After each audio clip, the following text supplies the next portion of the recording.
사도신경으로 우리 신앙을 고백합니다.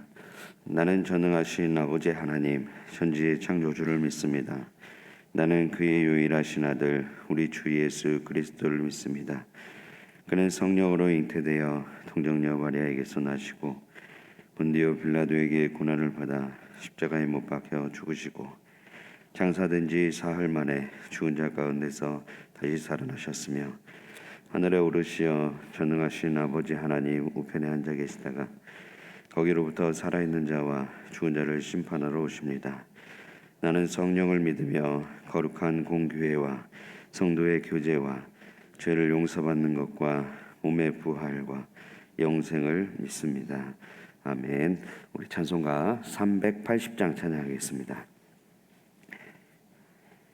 찬송가 380장 함께 찬양하겠습니다. 찬송가 380장입니다.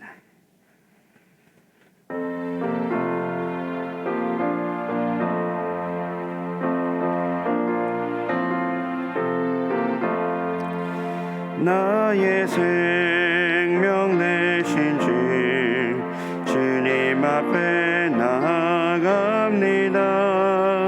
주의 흘린 보혈로 정케하사 받아주소서.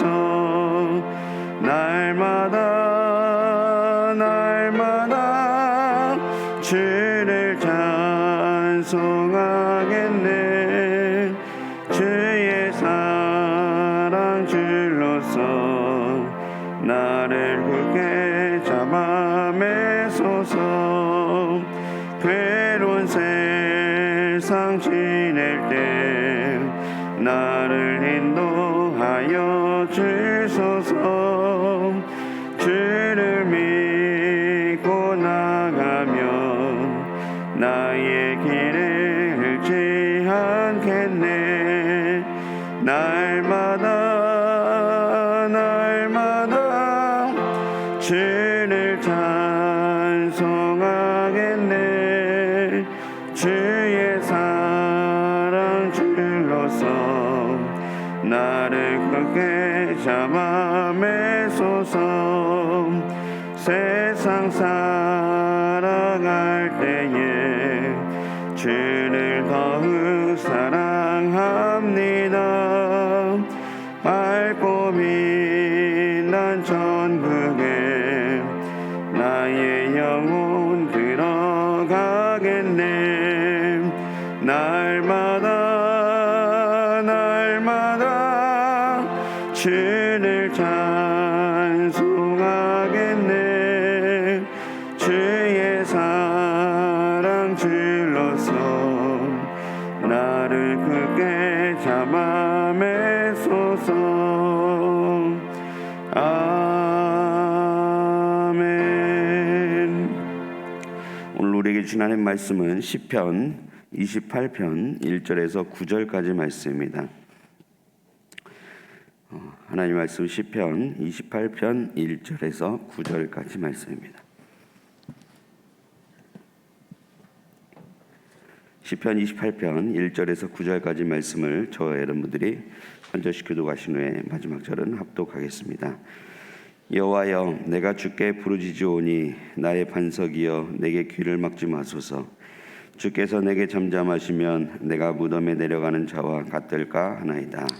내가 주의 지성소를 향하여 나의 손을 들고 주께 부르짖을 때에 나의 간구하는 소리를 들으소서. 악인과 악을 행하는 자들과 함께 나를 끌어내지 마옵소서. 그들은 그 이웃에게 화평을 말하나 그들의 마음에는 악독이 있나이다.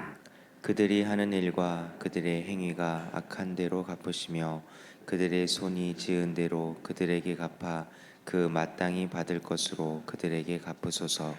그들은 여호와께서 행하신 일과 손으로 지으신 것을 생각하지 아니하므로 여호와께서 그들을 파괴하고 건설하지 아니하시리로다. 여호와를 찬송하며 내 간구하는 소리를 들으심이로다. 여호와는 나의 힘과 나의 방패이시니 내 마음이 그를 의지하여 도움을 얻었도다. 그러므로 내 마음이 크게 기뻐하며 내 노래로 그를 찬송하리로다. 여호와는 그들의 힘이시요 그의 기름 부음 받은 자의 구원의 함께 요새이시로다. 읽습니다. 주의 백성을 구원하시며 주의 산업에 복을 주시고 또 그들의 목자가 되시어 영원토록 그들을 인도하소서. 아멘. 기도하겠습니다. 살아계신 하나님 아버지, 은혜를 감사합니다. 지난 간밤에도 저희들을 주님 품 안에서 편히 쉬게 해주시고 또 이 새벽에도 저희들을 주 앞에 불러주심을 감사합니다. 물을 떠난 고기가 살 수 없음과 같이 저희가 주의 은혜가 없이는 한순간도 살 수 없음을 고백합니다. 이 새벽에도 말씀과 기도 가운데 저희들을 만나주시며 주의 성령으로 충만케 하여 주옵소서. 주님께 감사의 예물을 올려드립니다. 범사에 감사합니다. 7월달도 주님을 잘 섬기게 하시고 온 가족 건강과 평안하고 늘 감사하며 살게 하여 주옵소서. 범사에 감사드립니다. 또 1,000번째 예물, 맥주 감사헌금, 또 구역예배 하나님께 드립니다. 하나님 아버지, 믿음으로 또 순종으로 감사함으로 드리는 예물을 주님께서 기뻐 받으시고 약속하신 하늘의 복과 땅의 복으로 충만하게 채워 주옵소서. 주의 은혜로 종의 가정들을 형통케 해주시며 그 자녀들을 축복하여 주시옵소서. 예수님의 이름으로 축복하며 기도하옵나이다. 아멘. 이 새벽에도 주의 은혜와 축복이 함께 하시기를 축원합니다. 오늘 이제 시편 28편은 이제 다윗이 지은 시입니다. 시편에는 이제 그 시인들의 그런 마음과 생각들이 담겨 있다고 말씀을 드렸습니다. 그래서 우리가 다른 성경에서는 사건만 보지만 시편에서는 그 사건을 경험하고 있는 그 사람들의 마음, 그 느낌, 그런 것들을 우리가 이제 시편에서 볼 수 있기 때문에 시편의 축복이 된다 하는 말씀을 드렸습니다. 오늘 시편은 이제 다윗이 지은 시인데 이제 언제 어떻게 또 무엇을 대상으로 지었는지는 정확하지가 않습니다. 그렇지만 이 시편 속에서 또 다윗이 겪었던 그런 신앙인의 그런 모습들을 여기서 볼 수 있습니다. 먼저 1절부터 5절까지는 다윗이 하나님께 간구하는 내용입니다. 그리고 이제 6절부터 9절까지는 반대로 다윗이 하나님께 찬송하는 이제 그런 내용입니다. 크게 이제 두 부분으로 이제 구분돼서 오늘 말씀을 볼 수 있습니다. 먼저 이제 1절 말씀에 보시면 여호와여 내가 주께 부르짖으오니 나의 반석이여 내게 귀를 막지 마소서. 주께서 내게 잠잠하시면 내가 무덤에 내려가는 자와 같을까 하나이다. 내가 주의 지성소를 향하여 나의 손을 들고 주께 부르짖을 때에 나의 간구하는 소리를 들으소서 그랬습니다. 여기 보면 이제 다윗도 하나님께 기도를 했지만 하나님이 내 기도를 듣지 않으시는 것 같은 순간이 있었다는 거예요. 그래서 우리가 믿음이 좋다 나쁘다 이제 이런 생각을 할 때 믿음이 좋은 사람은 항상 기도하면 항상 응답받는다는 생각을 갖게 돼요. 근데 그렇지 않습니다. 그러니까 기도를 열심히, 그러니까 믿음이 좋은 사람도 하나님께 기도하는데 하나님께서 무슨 이유 때문인지 모르지만 그렇게 우리가 원하는 대로 응답해 주지 않으세요. 그러니까 다윗도 이런 답답한 그런 순간들이 여기 있었죠. 그래서 뭐라 그러냐면은 귀를 막지 마십시오. 잠잠하지 마십시오. 이렇게 하나님께 얘기합니다. 그리고 내 간구하는 소리를 들어주십시오. 이런 거예요. 그래서 우리가 신앙생활 하다가 이제 어려울 때가 언제냐면은 하나님의 임재가 느껴지지 않을 때예요. 하나님을 안 믿는 건 아닌데 하나님이 계시다는 그 믿음은 흔들리지 않는데 근데 하나님이 느껴지지 않는 거예요. 하나님이 느껴지지 않고 하나님이 멀리 계신 것 같고 하나님이 내 기도에 어떤 관심이 없으시는 것 같은 그런 순간이 우리의 신앙생활 여정에 있다는 것입니다. 다윗도 이제 그런 순간들이 있었던 거예요. 그러니까는 그런 순간은 믿음이 좋은 사람에게도 여전히 있을 수 있습니다. 따라서 우리가 그런 상황 속에서 필요한 것은 뭐냐면은 하나님의 임재가 느껴지지 않을 때 우리에게 필요한 것은 우리의 믿음이에요. 우리의 믿음. 그러니까는 뭐 예를 들어서 배고프지 않은 사람이 배고프지 않다고 말하는 건 당연한 거죠. 예. 그런데 이제 배고플 때 그 배고프지 않은 그것을 참고 견디는 것은 본인이 감당해야 될 몫이 되겠죠. 이제 그런 것처럼 우리가 때로는 하나님을 믿음으로 기다려야 될 때가 있어요. 믿음으로 기다려야 돼요.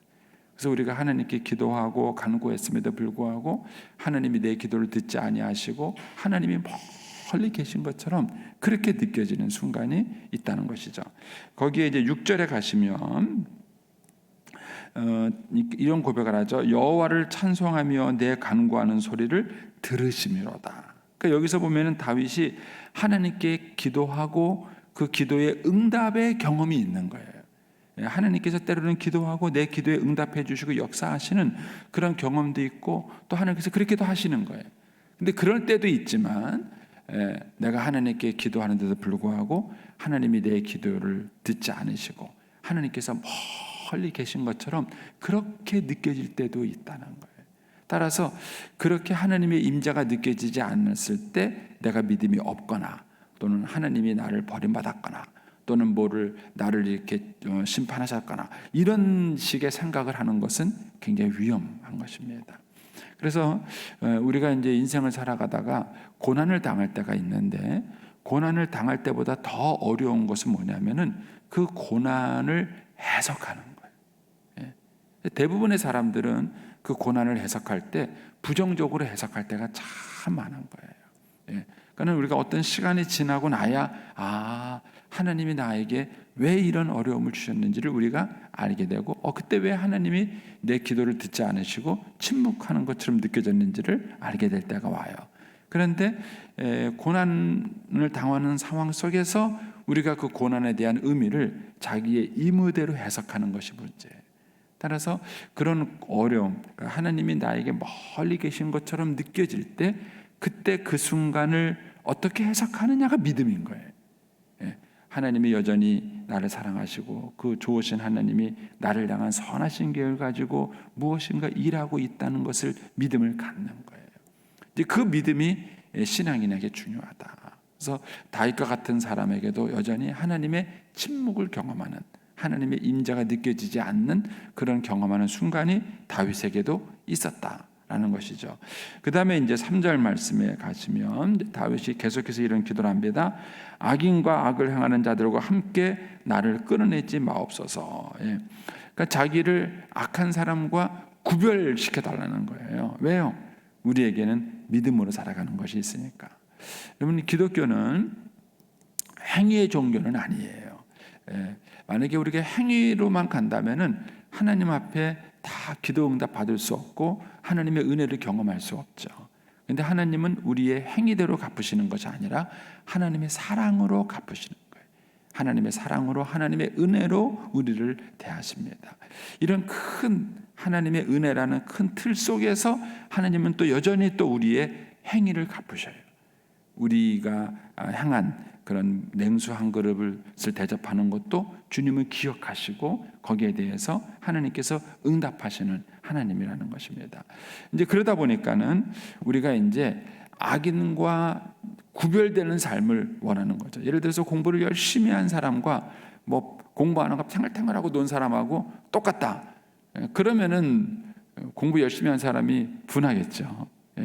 제가 이제 그런 예화를 들지만은 한 해가 열심히 공부했어요. 막 밤새고 공부해서 딱 학교 갔어요. 그런데 감독하는 선생님이 딴짓해. 야, 알아서 시험 봐. 그리고는 뭐 신문을 본다든지 그러면서 감독하는 선생님이 감독을 제대로 안 해요. 그러니까 애들이 막 컨닝 페이퍼 갖고 와서 막 컨닝을 해. 그러면 누가 억울할까요? 밤새 공부한 애가 억울한 거예요. 그러면 내가 뭐하러 이렇게 열심히 공부할 필요가 있나? 나도 다음번 시험에 볼 때는 나도 컨닝해야 되겠다. 이런 생각을 하게 되는 거죠. 근데 반면에 이 공부를 열심히 한 학생이 기쁠 때는 언제예요? 공부를 열심히 하고 왔는데 살벌한 감독관이 들어왔어요. 막. 그래서 뭐 컨닝에 컷자도 뭐 생각을 못할 정도로 막 감독을 철저해요.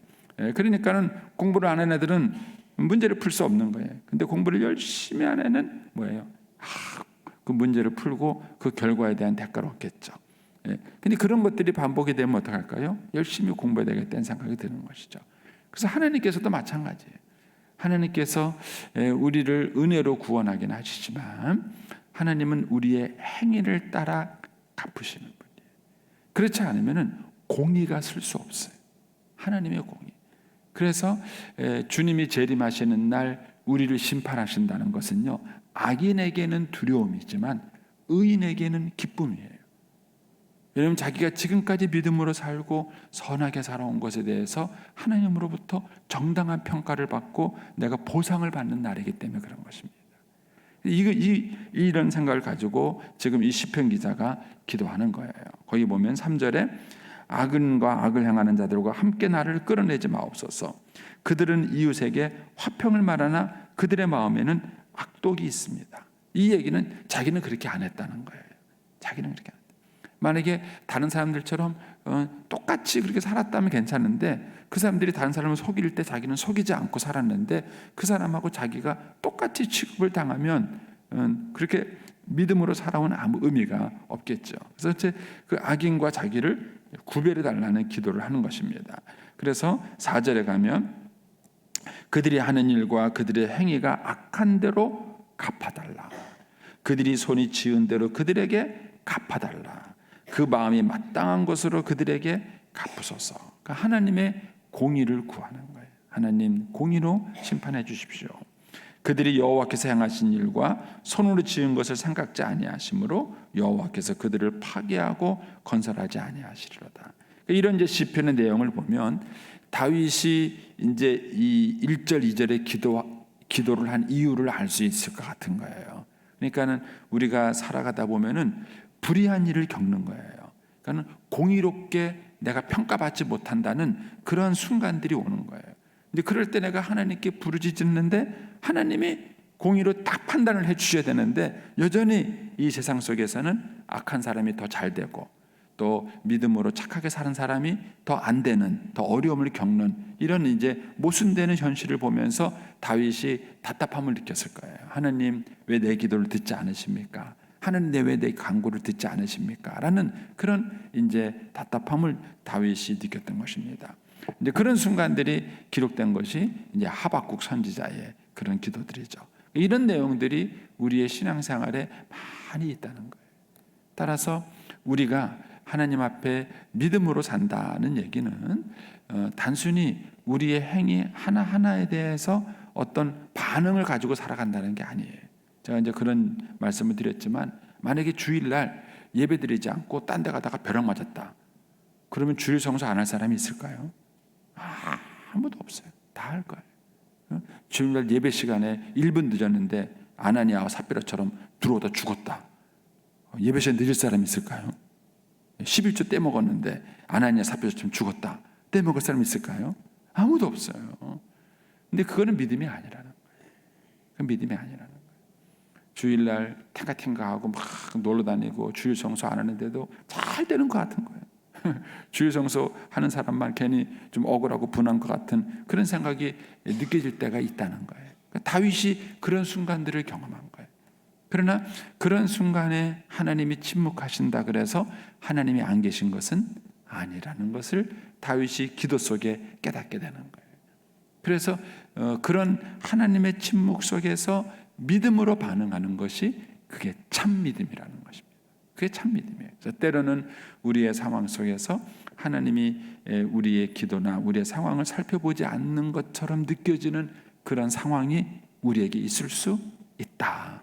우리에게 있을 수 있다. 그리고 그런 것이 있다 그래서 하나님이 내 기도를 듣지 않으시거나 나를 버리신 것은 아니다 라는 것을 우리가 다윗을 통해서 배우게 되는 것이죠. 그러면서 이제 6절에 이런 침묵의 시간을 지나서 다윗이 경험했던 그 은혜들도 완전히 반전이죠.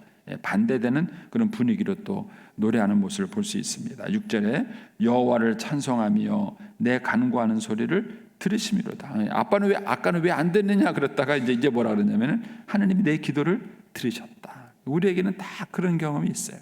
하나님 내 간구를 들으시고 안 들으신 줄 알았는데 들으시고 기도에 응답하셨다는 것이 알게 되죠. 그래서 7절에 여호와는 나의 힘과 나의 방패이시니 내 마음이 그를 의지하여 도움을 얻었도다. 그러므로 내 마음이 크게 기뻐하며 내 노래로 그를 찬송하리로다. 여기서 중요한 키워드가 뭘까요? 그게 뭐냐면 마음이에요. 마음. 거기 보세요. 여호와는 나의 힘과 방패이시니 내 마음이 그러니까 내가 이렇게 표현하지 않고 내 마음이 이렇게 표현했어요. 내 마음이 그를 하나님을 의지하여 도움을 얻었도다. 그러므로 내가 이렇게 말하지 않고 내 마음이 크게 기뻐하며 그 마음을 강조했어요. 그러니까 내가라고 해도 괜찮잖아요. 어차피 내가 기쁨을 얻은 거고 내가 다시 회복을 한 거니까 내가 도움을 얻었다. 내가 기뻐했다. 이렇게 해도 되는 거예요. 그랬는데 그렇게 표현하지 않고 내 마음이 이렇게 표현했어요. 그러니까는 1절부터 6절에 있는 하나님의 침묵을 경험할 때, 하나님의 임재가 없는 것처럼 경험하고 느껴질 때 가장 힘든 게 뭐냐면 우리의 마음이에요. 우리의 마음을 지키는 거예요. 그래서 잠언에서 무릇 지켜 마는 것보다 더욱 내 마음을 지키라, 이렇게 우리에게 권면하는 거예요. 그래서 하나님이 침묵이 느껴지고 하나님이 멀리 계신 것처럼 느껴질 때 상황이 중요한 게 아니라 중요한 거는 내 마음을 어떻게 지키느냐 하는 것입니다. 그런데 하나님의 응답이 왔을 때 다윗이 힘을 얻은 것이 뭐죠? 마음이에요. 내가 하나님을 의지하여 내 마음이 도움을 얻었고, 그리고 내 마음이 크게 기뻐했다. 마음의 회복이 있었던 것이죠. 그리고 난 다음에 뭐라고 말합니까? 내 노래로 그를 찬송한. 내 노래가 뭘까요? 너의 노래가 있고 내 노래가 있을까요? 다른 사람 노래가 있고 내 노래가 있을까요? 여기서 말하는 내 노래라는 얘기는 다윗의 마음이 담긴, 다윗의 신앙 고백이 있는, 다윗이 경험한 그런 노래인 거예요. 우리가 이제 찬송을 부르고 이제 뭐 CC앱이나 하는 복음성가를 부를 때도요, 그것을 작사 작곡한 사람은 그분의 신앙과 고백이 그 속에 담겨져 있어서 거기 들어 있는 거예요. 근데 그것을 그냥 노래로 부를 수 있어요. 그냥 노래를 부를 수 있어요. 제가 이제 요즘은 음악 경연 프로그램이 많잖아요. 이제 가끔 이제 그걸 봐요. 보는데 저는 뭐 이제 음악은 잘 모르니까 그냥 그런가 보다 하고 보는데, 가끔 제가 관심 있게 보는 거는 그 이제 심사위원들의 평가예요. 심사위원들이 평가하는 거 보면은 참 날카롭게 평가하더라고요. 근데 이제 뭐 어떤 분이 제가 정확하게 기억은 안 나는데, 한 분이 이제 노래를 마쳤어요. 그러니까 이제 심사원이 뭐라고 평가하냐면은 당신은 음악성은 100점이다. 그러니까 음정, 박자 하나도 완벽하게 했다는 거예요. 100점이다. 근데 나는 당신한테 100점을 주지 않겠다. 이렇게 말을 하는 거예요. 그 이유가 뭐냐면은 경연대회에서 이기려고 틀리지 않으려고만 노력했다는 거예요. 그래서 음정, 박자 이런 모든 것들이 정확하게 불렀다는 거예요. 흔들리지 않게 했다는 거예요. 그런데 영혼이 없다는 거예요.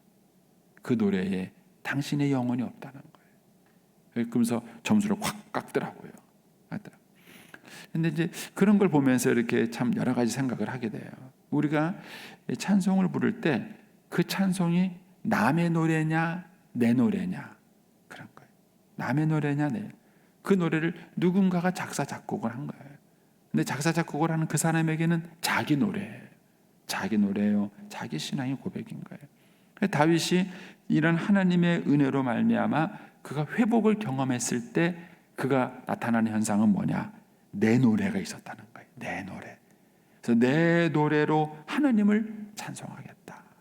그래서 여러분들이 내 노래가 있느냐 하는 거예요. 내 노래가 있느냐. 찬송에 그렇게 많은 찬송곡이 있고 그렇게 많은 CCM 곡이 있지만은 내 노래가 있는가 하는 거예요. 저도 이제 늘 기도할 때마다 부르는 찬송이 이렇게 있는데 그게 바뀌어요.